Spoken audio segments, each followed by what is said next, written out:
And they also did not ordain women to leadership of the church. And that's why he snubbed Catherine that day. He didn't acknowledge her position as a pastor.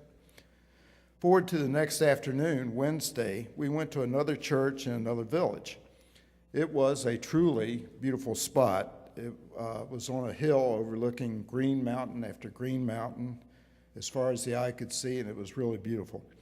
The church was lovely, and the people were extraordinarily gracious. The main point for me, though, was that Catherine gave the sermon and what that meant, because she preached about Jesus and the Samaritan woman at the well. In that encounter, Jesus broke custom or tradition to talk to the Samaritan woman, and he offered her his grace in spite of her sins. Jesus was not supposed to talk to this woman because she was a Samaritan, number one, and Samaritans and Jews just didn't get along. Secondly, she had been married multiple times, and the man with whom she lived was not her husband. And thirdly, most significantly to her sermon, she was simply a woman, and men were not to speak to a lone woman in a situation like that. A woman was a second-class person in that time and place.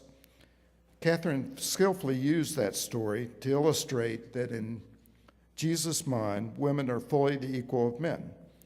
She did not make that point in a strident or in-your-face kind of way, mind you, but she did get her point across.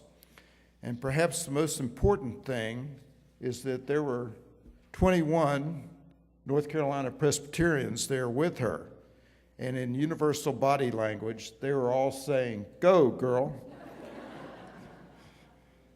And I think the Saltall congregation read that body language loud and clear. It was not just a lone wolf, gringo, female pastor exhorting them to consider an expanded view of women. There was the weight of the whole group, men and women, there to support her. So, why do we go on mission trips? Partly it is to provide some labor and material to build infrastructure, and partly it is because we get spiritual inspiration from the experience. Another good reason to go on this particular trip was to make new friends with other Presbyterians in the presbytery. No question about the value of all that.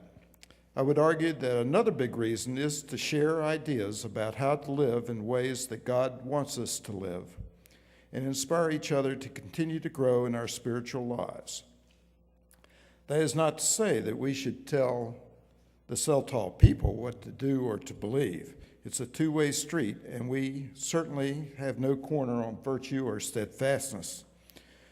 We learned and grew as much as or more than they from our time together. But there are certain aspects of church life that nearly everyone would agree are simply correct and proper, and I think we are doing what God would have us to do when we promote our core values, such as the equal status of women. Now, for plenty of other areas, there are differences that in our positions, and we are not nearly so cohesive, correct, or unassailable, or speak of a common mind. Good and godly people can and do disagree, but women's status is not that kind of an issue. It is much more a matter of social justice and spiritual evolution and our understanding of God's will. It is simply the right or correct way for a Christian community to conduct itself. So I think the sermon that Catherine preached that day was right on target. I salute her courage and wisdom. I think it made a big difference, and I think it was a big part of why we were there.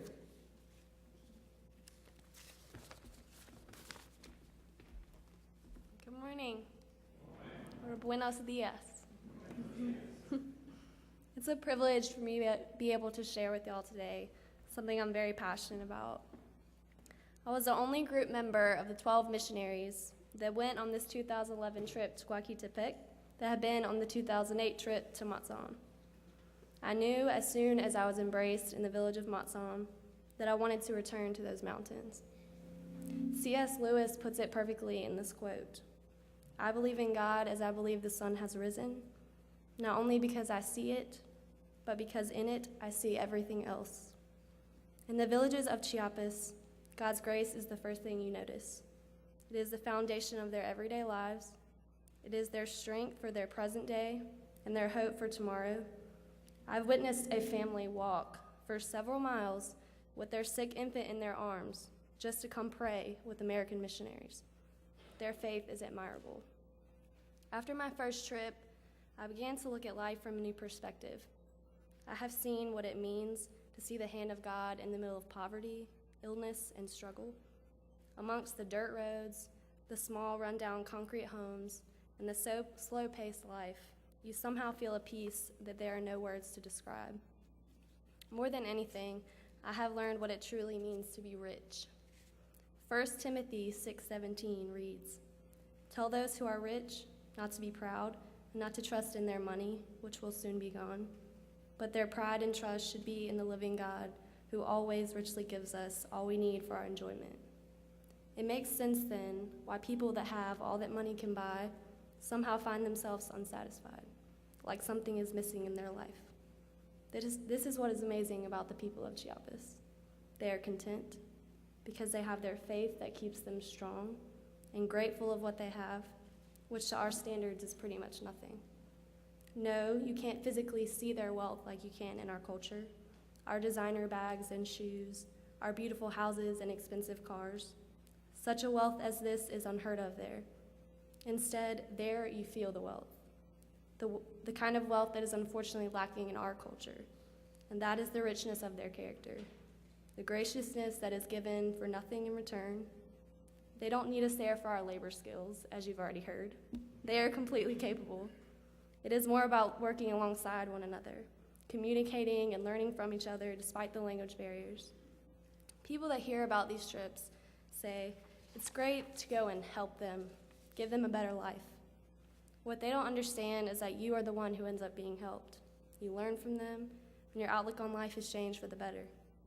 Being in Chiapas allows you to stop and appreciate the beauty of your surroundings that we never take the time to do here in the States. Everyone that has been on one of these trips can relate to feeling closer to God there. That isn't because God's presence is more prevalent there than it is here. It's because it's so much easier to take the time to see His love surrounding you. You're there because you've made the decision to let go and let God, putting your fears aside and letting the week unfold according to His purpose. How often do we wake up on Monday morning with this mindset? In Mexico, it's only our mission for a week. The struggle is coming back home and allowing that week to stay with you. There, I notice the little things that so quickly pass me by in the fast-paced life I live, the laughter of the children, the hard work of the men, the compassion of the women, and they're full of joy. Here, we are always seeking something better, always wanting more. This is because we are rich in all the wrong things. Our hearts will never be at ease without being rich in the Lord. To see the importance in taking the time to love someone else, to love someone that could not be more different than you, yet sings the same hymns and prays the same prayers and feels the same love because we're all one in the same God. The quote I'm about to share with you reminds me of the women of the village of Coquitepec that I was fortunate enough to spend a good amount of time with while I was there. It says, "Whatever comes cannot alter one thing. If I am a princess in rags and tatters, I can be a princess inside. It would be easy to be a princess if I were dressed in a cloth of gold, but it is a great deal more of a triumph to be one when no one knows it." This describes those women. They define what it means to be selfless. They have two beautiful handmade outfits. They wear one and wash the other every day.